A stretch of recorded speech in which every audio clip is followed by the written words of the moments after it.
Welcome to the Irish NFL Show, brought to you by QuinnBet. We're very fortunate this evening to be graced by the presence of Mr. Ron Rivera, General Manager of Cal Football and charged with looking after the University of California, Berkeley Golden Bears. Familiar to many on this side of the Atlantic, of course, is the former coach of the Washington Commanders, the man who led the Carolina Panthers to the Super Bowl, and a vital cog in the fearsome defense of the legendary '85 Bears team, who won the Lombardi so memorably in Super Bowl 20.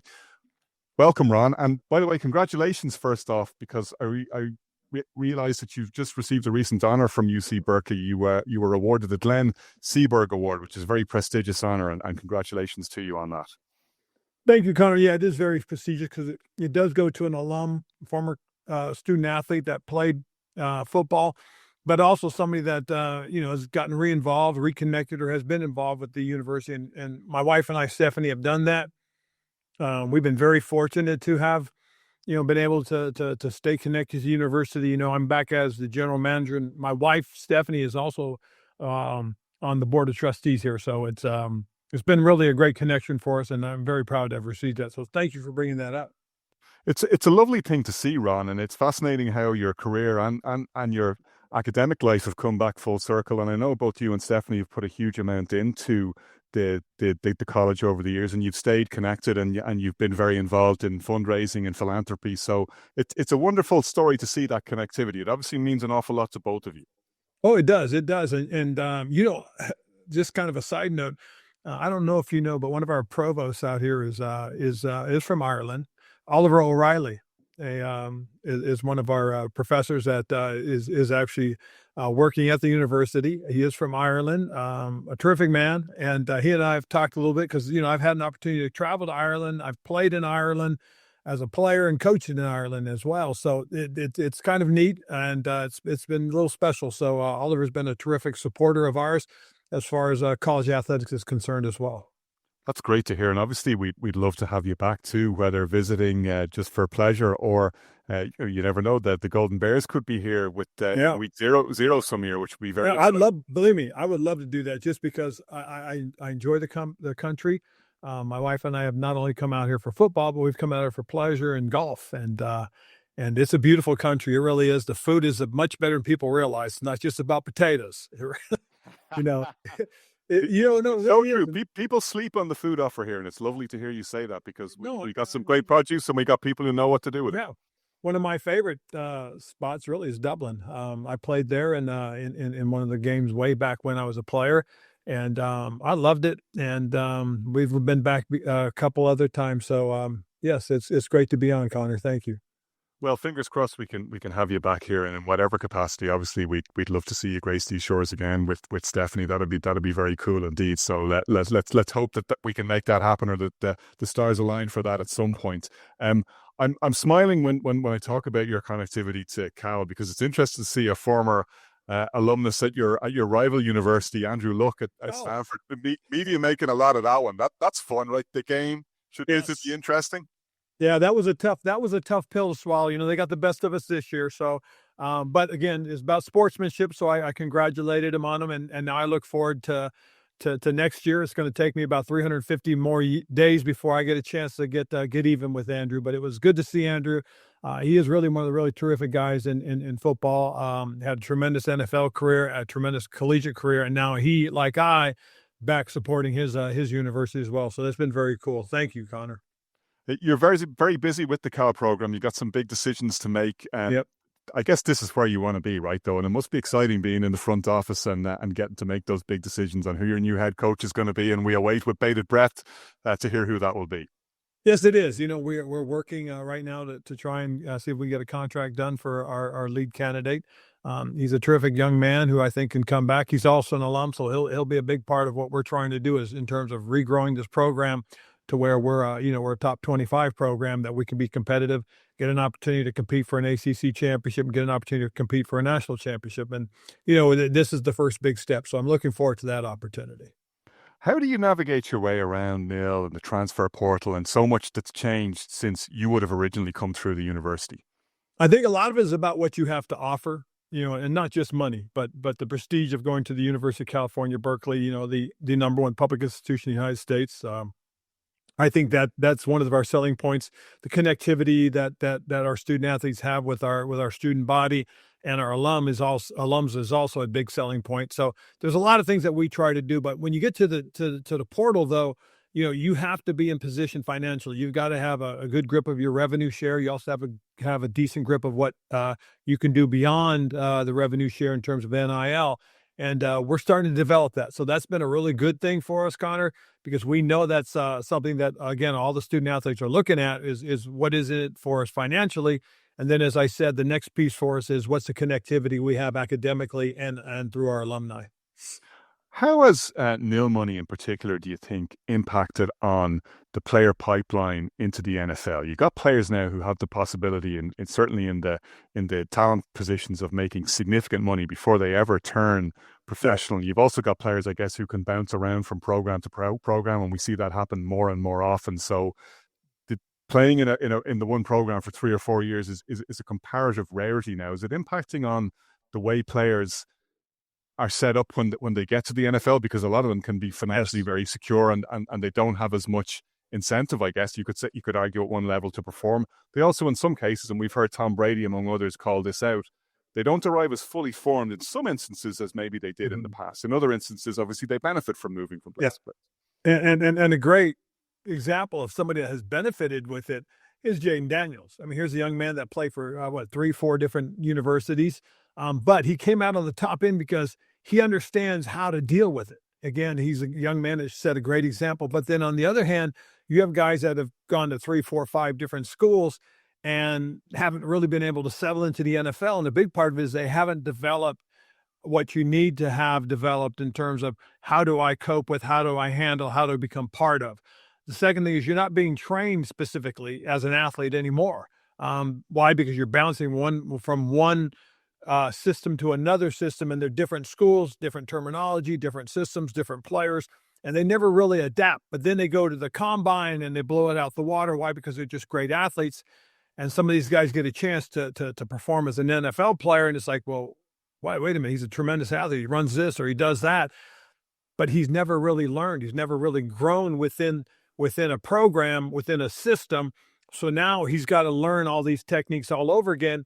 And in the NFL, there's not like a lot of time to wait, for this development to happen. So I think that's part of what's been happening, Connor, is you're getting guys that aren't fully developed football-wise, and they haven't fully developed maturity in terms of how to cope with. So, yeah, there's a lot of pitfalls as far as those things, especially if a young student athlete doesn't adapt and grow and becomes a solid football player and a solid person.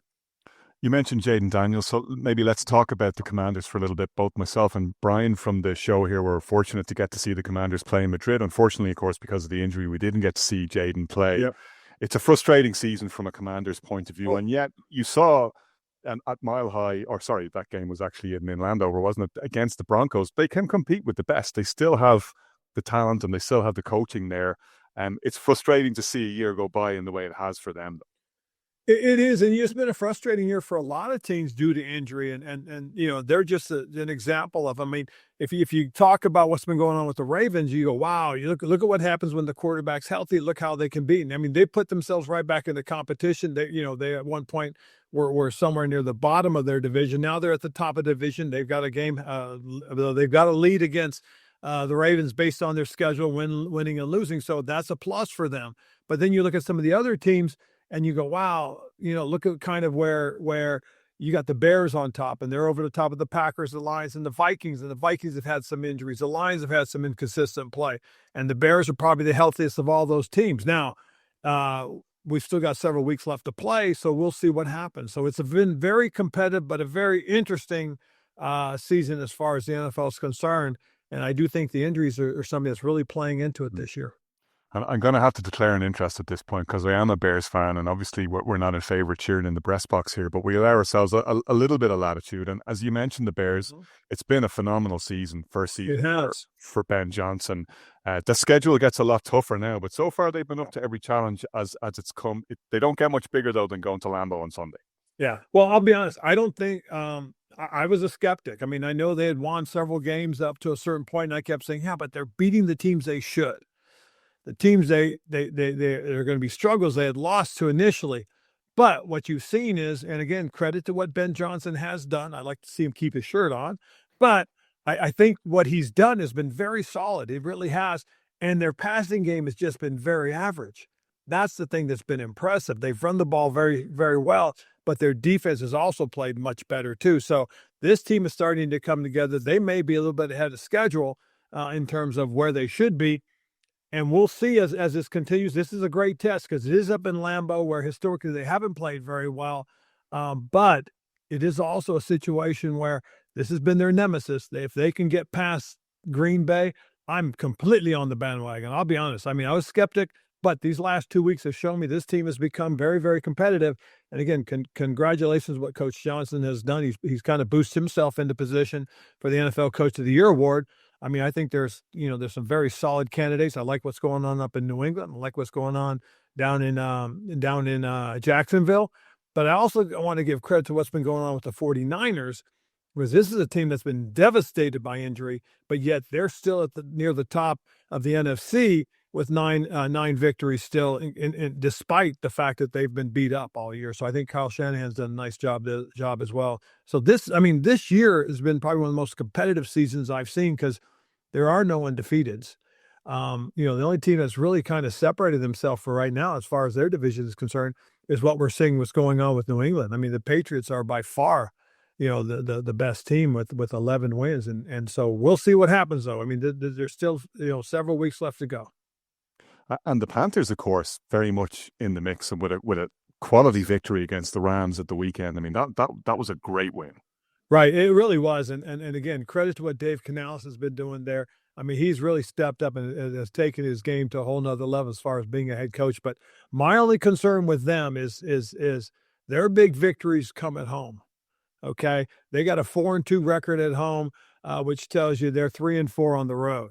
And if they can be a little more consistent on the road, they're going to be a team that's got an opportunity. Now, they do have an opportunity. Some teams have got to lose, but they got to continue to win. This really is shaping up to be a very good opportunity for the Carolina Panthers to be back on the road, put themselves back into contention. And again, as I said, I think Dave Canales has done a tremendous job there as well. I wanted to ask you about an interesting stat that's potentially on the books this season, which is that the Denver Broncos seem to be on course to break the sack record that your 85 Bears set and that you contributed to. Is that something that, as a former player, you look at? Do you want them to break it? Do you want them not to break it? Is it something you hold close to your heart? Well, it is close to my heart, but the old saying is that records have been meant to be broken. I think you also got to look at the era in terms of it too, because to me, you can't judge people and compare eras. The style of football that's being played now is conducive to sacks. I say that because teams are throwing the ball at a higher rate than they've ever thrown it, and they didn't throw it at the rate that when we played. So again, for this era, this may be one of the all-time great sack teams right now. They've done a tremendous job. Credits to what they're doing. What they're doing as far as having 10 wins and the way they're being coached. I think this team is one that's going to be reckoned with. I don't think anybody wants to go into Denver during the playoffs because of the climate there. I mean, it's a tough climate and it's a great crowd. And again, I know that what Sean Payton has done has been really solid football. With the favoring of the passing game, as you point out, what we've also seen is the evolution of pass rushers. I mean, some of these guys are terrifying athletes, like a Nick Bonito or a Myles Garrett. I would not want for any money to be staring down the barrel of one of those guys coming at me. I will tell you this, Connor, it is a frightening thing to see, and I can only imagine. I've never had to stare at an NFL pass rush. But I will say this, you're right. The type of athlete is a completely different player.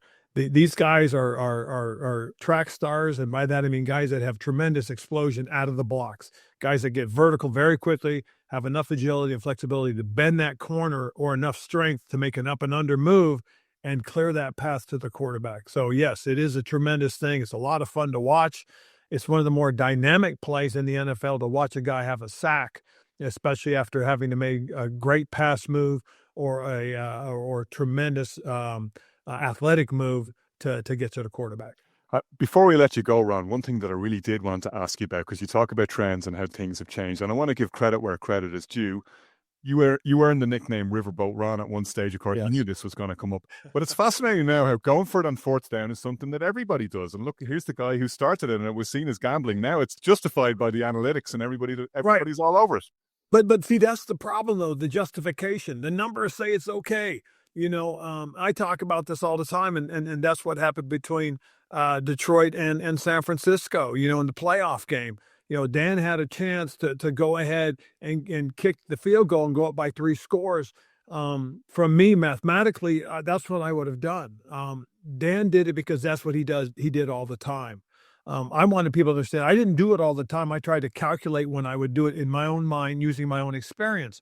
And one thing I have noticed is that analytics don't tell you to go for it because you're going to convert it. Analytics really only tells you that if you go for it and convert, you increase your chances to win. That's all it's telling you. I mean, you can look at it and say, yeah, these analytics say that, I convert 75% of the time on my fourth downs, which is great. But what about that 25% when you don't convert? That's what you've got to measure it against, is that, man, okay, if I don't convert here, also, what does it say that it increases my chances to lose? So you have to go based on a lot of gut feeling, but what is telling you the trend is? How is that game going? How is that guard tackle combination that you're going to run over blocking today? Is that 3 technique a good matchup against my guard? Is that blitzing a linebacker going to happen? Is the referee going to make a bad call or miss a call or misspot the ball, which I've argued about a lot of times. So I think there's so many things that you have to take into consideration that it's not just a willy-nilly, I'm going for it. Oh, well, the numbers say that it's okay. Those numbers, again, people got to understand what they really are telling you. Are they telling you what your percentage you're gonna convert? I mean, like doing the tush push, which I'm not a big fan of. I think it's an illegal play because if you can't push somebody for a field goal block, why can you push somebody for trying to get a first down? Okay, to me, it's the same. It's the same opportunity for injury as well. So I don't think that's fair. That's another story. But when you can convert at 90% rate, yeah, you should go for it. But if all it says is that it is going to increase your chances to win, then to me, you as a coach have to really be very thoughtful and go through that process, decide whether or not you're going to try and convert. One aspect of it that I'm very interested in getting your insight on as somebody who's had to make those decisions, and it's something that intrigues me in the way that Dan Campbell in particular approaches it, is there's an aspect to it, I think, it seems coming from his standpoint that Right. I'm telling my players that I trust you. I trust you Right. all day long. I trust you in the regular season. I trust you in the playoffs. When it's all on the line, I'm going to go for it because I know you guys can get it done. I love that. And you're right, Connor. That does play big, very, very big into the mindset of your team. Because I will tell you, the first time I really started to do it was my 3rd season. It was the 2011 season. No, excuse me, it was the 2013 season, my 3rd year, and we did it in our game against the Giants, which we shut them out. I think we beat them like 35-0 or something like that, or 34-0. But what happened was on that first series, I went for it on 4th down twice, and we punched in on the 4th and 1 for the touchdown. And it was the first time I really truly did that. And Cam came off the sideline, handed me the football, and said, "Thank you for trusting me. I will never let you down." And I'm going to tell you, the way he said that to me, it gave me so much confidence that if I really thought through the process, that's why I did it. And from that point on, like you said, Connor, that's a huge thing that tells our guys, hey, man, I trust you. Let's roll, baby.